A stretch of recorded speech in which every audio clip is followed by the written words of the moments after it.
They were still holding hands when the first bullet hit her. Dustwater was the kind of town where lawmen drank with outlaws and the preacher kept a shotgun beneath the pulpit. Nothing grew there but bone-dry mesquite and suspicion, and nothing bloomed but violence. The wind came hot and mean across the dirt streets, carrying the smell of whiskey, horses, and secrets. It was 1865, and in a place like this, love was a crime if it dared cross the lines men drew with blood. Rosa Mayfield crossed them anyway. She was the daughter of land baron Silas Mayfield, a man whose name could stop a room cold and make grown men count their enemies. He'd carved out a kingdom from the wilderness, fencing off rivers and claiming hills like they owed him rent.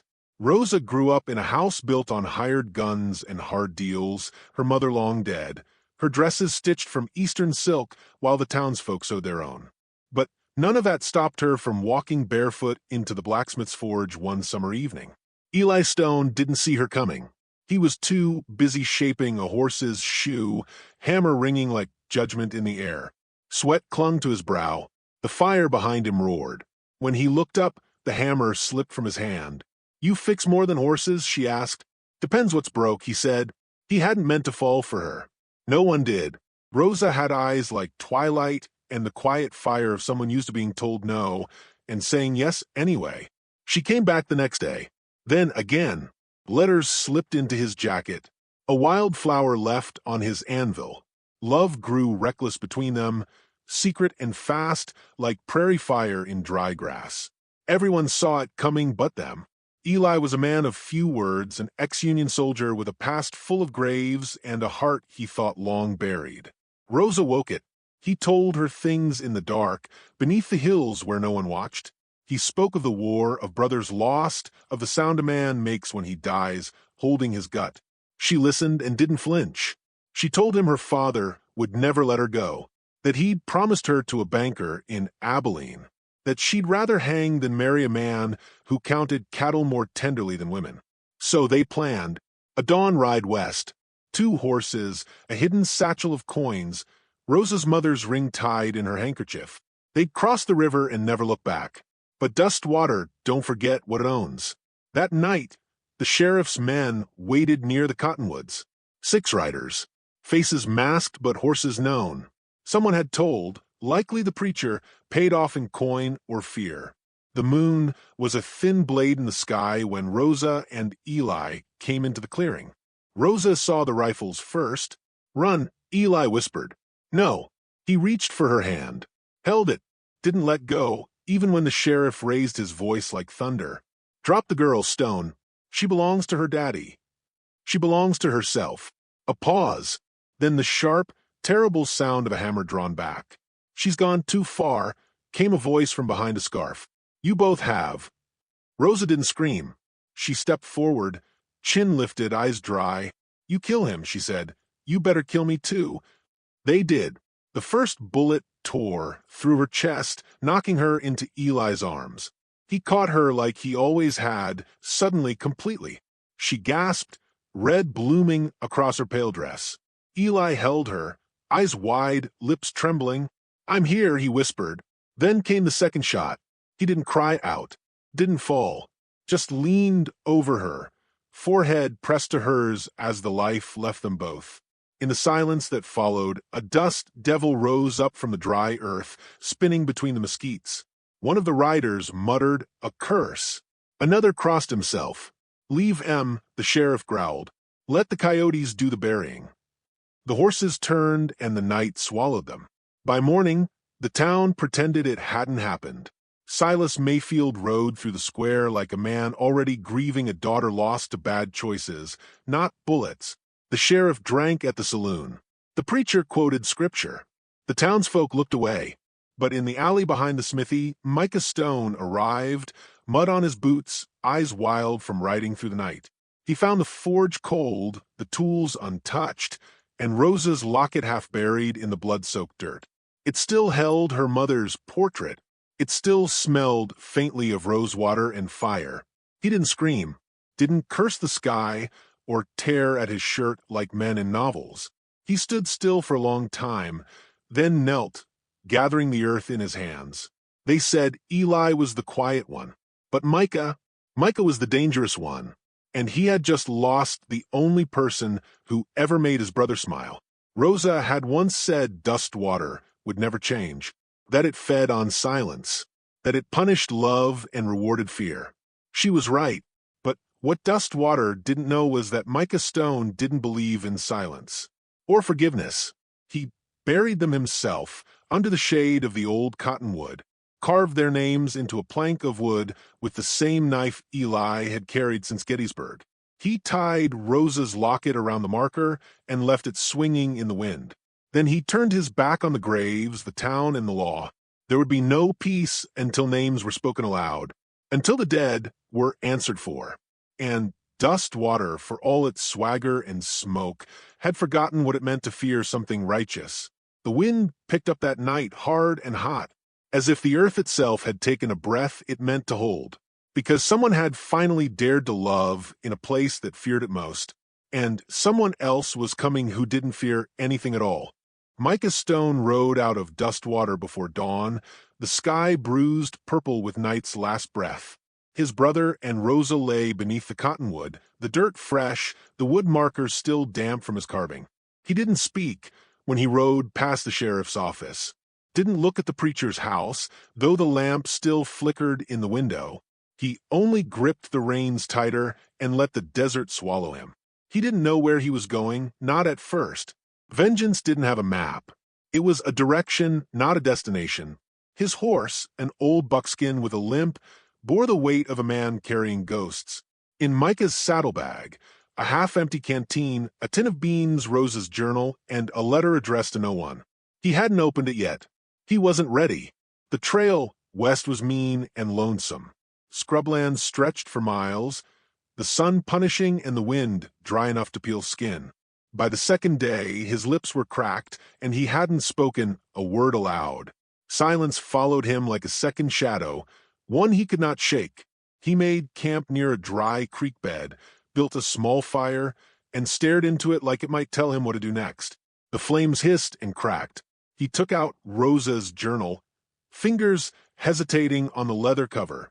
When he finally opened it, her handwriting spilled out soft and careful, like the way she used to say his brother's name. Asterisk, if we die, don't let the wind carry our names away. Asterisk, Micah closed the journal slowly. His jaw clenched. He reached for the letter next, folded once, sealed in red wax with a faint impression of her mother's ring. It was addressed to no one. Inside, a note written in a hand that trembled. Asterisk, if you find this, I'm already gone. Don't cry for me. Eli was the best thing I ever chose. Tell the truth. That's all we ever wanted. Our truth. Asterisk, he didn't sleep that night. At some point, coyotes howled in the distance. His hand went to the rifle beside him, but he didn't rise. He hoped they came. He needed something to shoot. The next morning, he rode harder, following no road, only instinct. He passed through ghost towns where shutters creaked in the wind and churches stood hollow. Somewhere near the edge of the riverlands, a storm rolled in, black clouds low as judgment. Rain fell like stones and thunder cracked the sky open. His horse stumbled, went down hard. Micah rolled, mud soaking through his coat. When he tried to stand, his leg gave. Pain shot white behind his eyes. That night, half-starved and soaked, he lit no fire. Just pulled his coat tighter and tried to keep breathing. The pain in his leg throbbed with every heartbeat. In the dark, he imagined Rosa's voice, low and fierce. Asterisk, don't you dare stop now. Asterisk, by morning the fever had come. He didn't remember falling, didn't remember dreaming, only waking to the sound of a voice, calm, strange, like wind through pine. You got two choices, the man said, live or don't. Micah blinked. A face leaned over him, dark eyes and a sharp nose beneath a wide-brimmed hat. The man's skin was copper-toned, his clothes patched and worn from long seasons in the wild. He smelled of smoke and earth. You speaking or dying? The man asked. Micah tried to rise. Failed. Who are you? Name's Nako, the man said. Trapper. Scout. I knew your brother. Micah's breath caught. Eli? Yeah. He saved my life in Virginia. would have died in a ditch if he hadn't dragged me out. Nako helped him to sit up. They were under a lean-to, a fire crackling, rabbit roasting on a spit, a bedroll beneath him. The pain in his leg was bandaged, cleaned. The fever hadn't broken, but he could think. "You're lucky I found you," Nako said. "Or unlucky. Depends on where you were headed." Micah didn't speak for a moment. Then horse, dust water. Nako's eyes narrowed. "Ain't nothing back there but lies and shallow graves. I buried them." Silence. "I need to set it right," Micah added. Nako stirred the fire with a stick. "You think truth's gonna bring him back?" "No," Micah said, "but silence killed them, and I can't live in that." The trapper sat back, staring into the flames. "You know what you're talking about, right? Not just one man. That whole town's bought and blind." "I'm not after blood," Micah said. Nako laughed once, short and bitter. "Ain't up to you, kid. You chase ghosts, and the living start running scared." They stayed in the woods 3 days. Micah healed slow, but his fire never dimmed. He listened when Nako spoke of Eli, how he'd refused to leave the wounded behind, how he'd carried men twice his size across muddy battlefields. He learned that Rosa had written Nako once when she feared Eli wouldn't come back from war. She said he was the only man who ever saw her. Not her name, not her bloodline, just her, Nako said. Micah nodded, eyes dark. "That's the truth I aim to tell." On the 4th day, they packed. Nako handed him a new canteen, a blade, and a nod. "You sure about this?" Micah tightened the saddle straps. "I ain't got anything else." As they rode east, the sky burned red behind them. Dustwater loomed ahead, a town that had forgotten but would soon remember. Micah wasn't a preacher or a judge or a killer, but he was something more dangerous. He was a man who remembered, and he carried the truth like a lit match. Dustwater hadn't changed, not in its bones. The same cracked wood porches, the same wind-carved silence. Men still leaned against storefronts, spitting tobacco and lies. The church bell rang out across the square, calling the faithful to pretend they still believed in mercy. But the sky overhead was different, lower, heavier, like the land itself was holding its breath. Micah rode in with his hat low and coat dusted in road miles.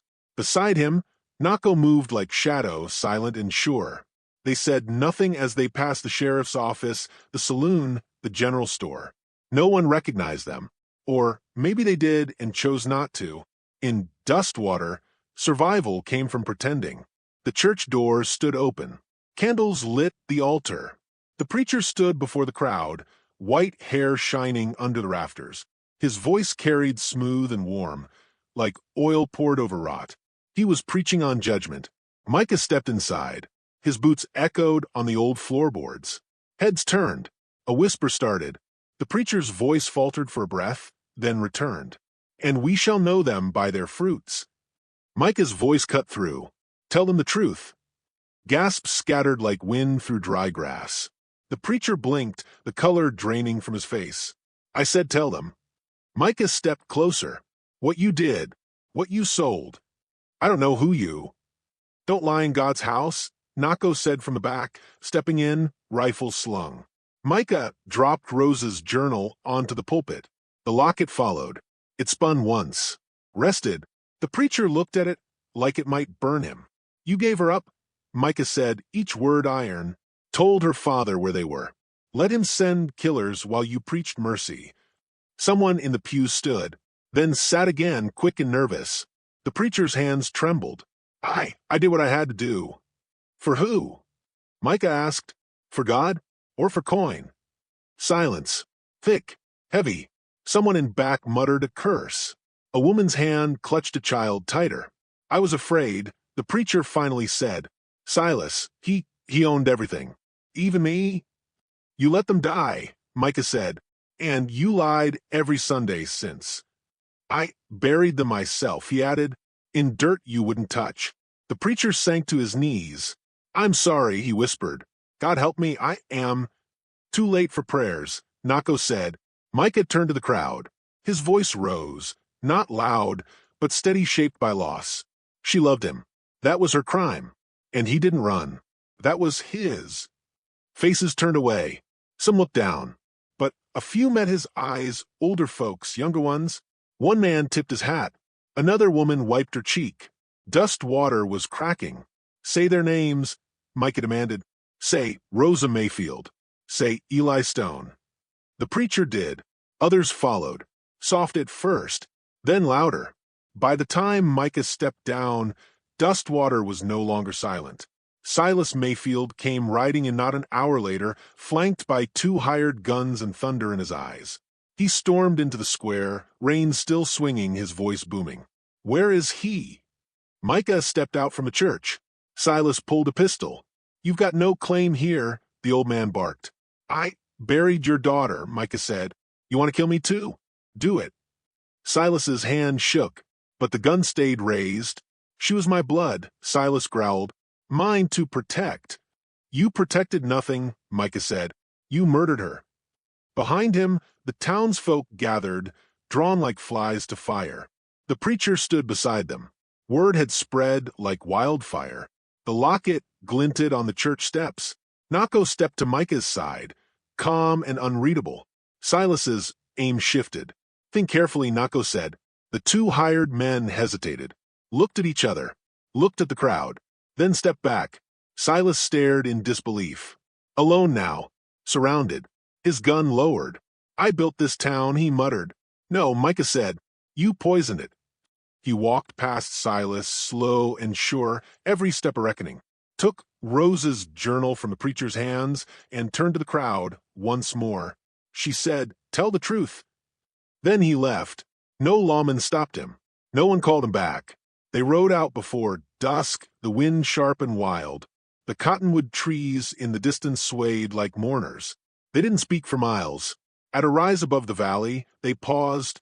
Below them, 2 fresh graves marked with new stones, white and clean. Flowers someone had left there trembled in the breeze. Micah dismounted, walked to the edge, and knelt.